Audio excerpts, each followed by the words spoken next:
Welcome to True Crime Frontier, where we dive deep into chilling stories that unravel the darkest corners of humanity. Don't forget to like, share, and subscribe to join our growing community. Get ready as you're about to witness Part 4 of the silent 911 call when your protector becomes a predator. As we delve into this gripping tale, the tension builds around a frantic 911 call that reveals the unsettling truth of betrayal and danger lurking in familiar places. In this part of our story, the investigation unfolds, exposing layers of deception and the complexity of trust as the stakes rise higher for the victim. He handled her schedule, her groceries, her private life. He isolated her from her friends, whispering that they were only using her for her money. He told her he was the only one who truly cared about Elena, the person, not Elena, the architect. But by late 2022, the mask was slipping. Elena began to notice the missing money. She noticed the way Julian spoke to her staff, with a cruelty that made her skin crawl.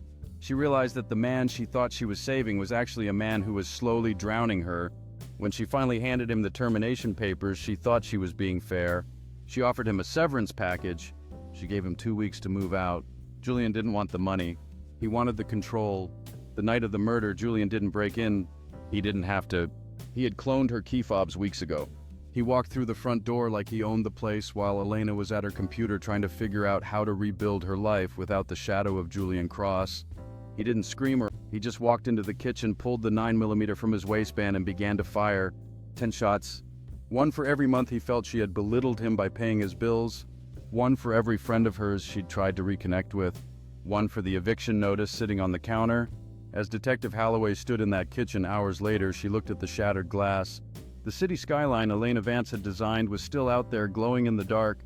Elena was gone, but her buildings remained, monuments to a woman who built things that lasted while the man who killed her could only destroy. In the interrogation room, Julian Cross sat perfectly still.